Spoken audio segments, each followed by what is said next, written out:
Hey, hey. Hi, guys. All right. So I want to go ahead and take a little peek at the topic of love. This is a collective love message. And I'm kind of interested to see, in our book of life, or maybe we could think of this as an inspiration for some Akashic records. And kind of the magic. Obviously, I have some of my favorite, like magical, mystical things. My little plasma ball. I've got, my little zodiac music box and palmistry hand and some little Zoltar over here because hey, I'm an 80s kid. But all of that just to say the magic of the storylines of a character's life and the different paths that they could take and the different like Akashic records that they could take out if they wanted to. Let's see, where is our character at right now? Like, what path for love are they on right now? Knowing that magic is afoot and they could change it at any time. We have the Hanged Man in the reverse. We have the High Priestess in the reverse. We have the Eight of Wands upright. No more delays. And it's time to really embrace the magic that's going on. Look, I'm going to say it loud and clear. Somebody knows that a person who was wearing a mask is spying on them. They may not be talking to me exactly, but I can still feel them looking into me, checking me out. Who is this? I feel like we have a character who's just simply acknowledging, look, I know somebody keeps tabs on me. There, I said it. That's how it is. I don't know why I'm pretending I don't know that. Ten of Wands. Even here, we've got like little skeleton heads all over the place. We've got somebody looking back over their shoulder. Obviously, we have got somebody that's like, I know it. I'm not even going to be stressed about this. Hang on. We're going to go into the charms, okay? Because I feel like I want to see. We have two mood rings, and we have an ammonite, which I always look at the, ammonites are the ancient little fossilized sea creatures. At one point in time, they were believed to be like fossilized serpents, and sometimes also associated heavily with things like truth and magic. And then we have the two mood rings that came out. So we could say this is ancient history. Anytime I look at fossils, I look at there's a truth that exists, obviously, in the emotions of, we're going to say two people since we got two mood rings that popped out. It's so funny because I was more expecting to possibly get one of the like zodiac charms or something because I still don't know who this is. I can only say that two people are finally acknowledging we didn't talk, we didn't say how we felt, but you know what? I know that they felt a certain way about me. I also know they continue to spy. I know this because even if maybe I won't be talking to them anymore, maybe that's why it's become more clear to whomever this is. Why would they not be talking anymore? Four of Cups, sideways. I don't feel like it's a fight or anything. I just feel like, yeah, it's kind of a disappointment. Like I would love to still talk to them. Something has changed. We've got the butterfly here. And we actually have, it's interesting because we have the number 5, like written on a journal, on this red leather bound journal with this gold letter, number 5, like embossed on this journal. I don't know if 5 is going to be an important number for this character's life, or I'm picturing somebody's address or something. That 5 is a number of change. So I'm going to say something has changed possibly in our feminine's life. Did she move? Did she quit a job? Did she move away? She seems to be saying, yeah, it's kind of a bummer. She's also the one who's saying, I'm aware that he's thinking of me and I can acknowledge that now. I can acknowledge that I think he was interested in me before. Here I am flying away. Here he is watching me fly away. We've got an eyeball in the sky as well. I keep thinking that she is simply saying, and I don't think she's tripping. I think she's spot on saying, I think somebody was interested in me and maybe I didn't acknowledge it. And I kind of wish that I had because I'm bummed because now something has changed. I've left, I've moved. I'm not in his world anymore. And I'm kind of wishing, I'm even urging him on in my thoughts, because she is a high priestess who's really admitting all this. She's kind of like energetically hovering over him saying, I wish that he would, I don't know, drive to see me. We've got this Pegasus, the winged horse. And in Greek mythology, the Pegasus, is a symbol of victory. I'm thinking that she is sending thought vibes to him like, wait a minute, I get it now. You were interested in me before. Maybe I Maybe you even wanted to say something to me, but you didn't. We had a moment and we missed it. And now I'm gone, but I wish you'd come find me. I wish you'd pick up on what I'm putting out there. We have Empress sideways. Do you feel my vibes? Okay, I'm going to say we have a feminine who is definitely sending the energetic flow. Like, I hope that you hear what I'm putting out. I hope that you hear me, and I hope that you maybe either want to come toward me or want to reach out to me. We have the Judgment card upright. It's definitely, I'd love to see you again. I'd love to reconcile. I don't even think this is like a broken romance so much. I don't know for sure, but I think there was too much left unsaid for this to have ever been a romance that was like ever off the ground.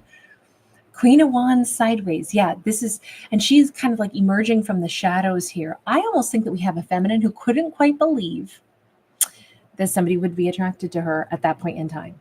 So she insisted that I'm sure they're not attracted to me. And I think that that was wrong. I think she's incredibly attractive.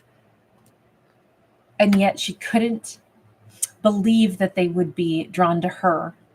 And this is still something that she's, I almost feel like she was the one who stayed aloof or stayed kind of out of reach of them and kept not admitting. Yeah, look at this. 5 of Wands.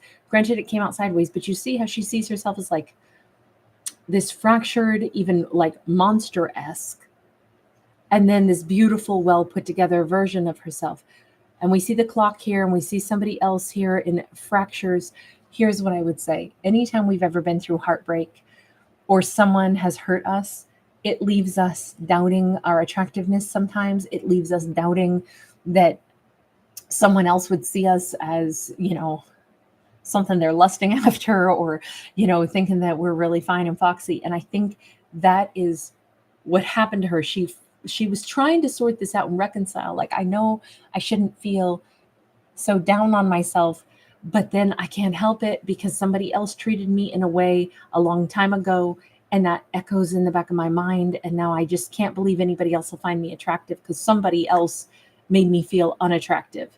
And although I know it's not true, half of me knows it's not true. The other half of me is struggling with it so hard.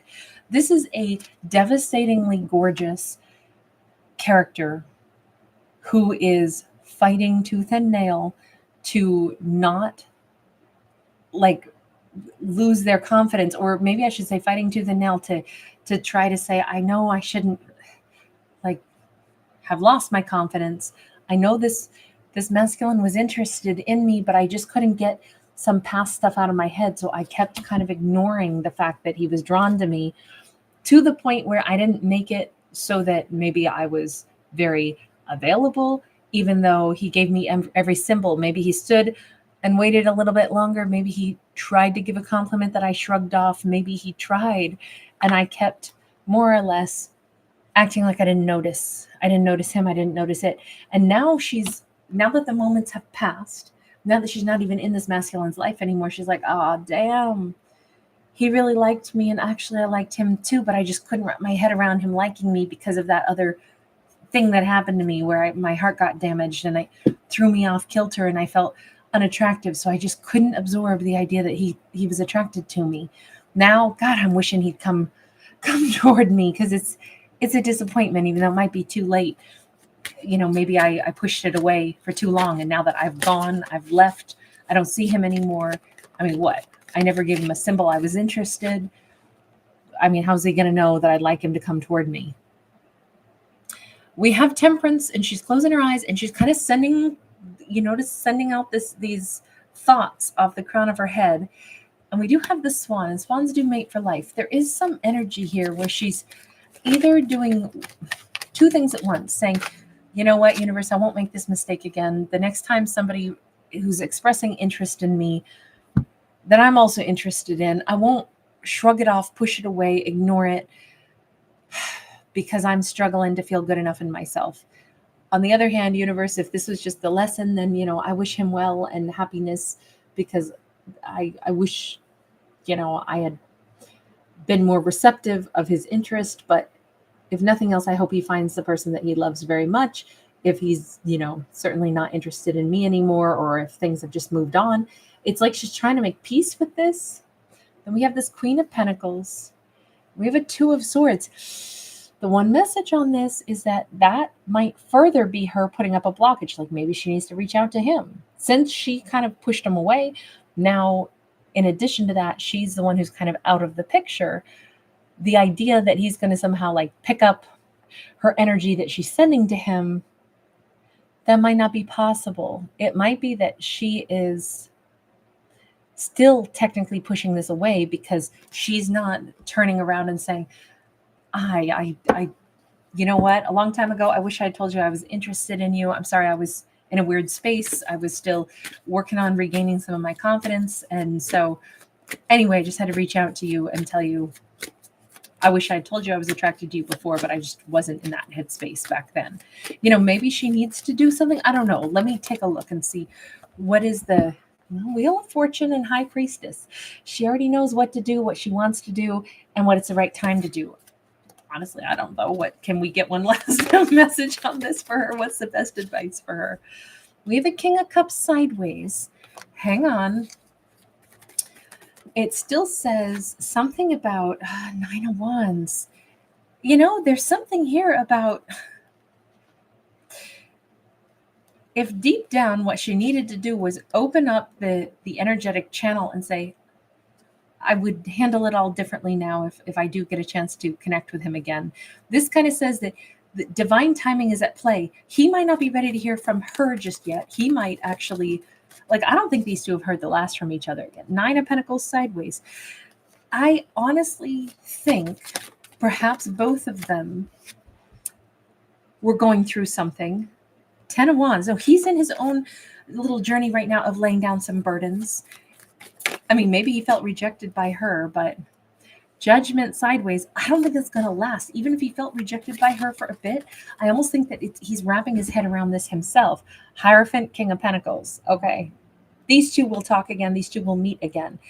Yes, her actions kind of threw him off, kind of made him, question some things, but it also made him look at some of his own personal wounds and strengths and weaknesses. And in turn, as he's processing this, it's actually freeing him of some other insecurities that he might have had.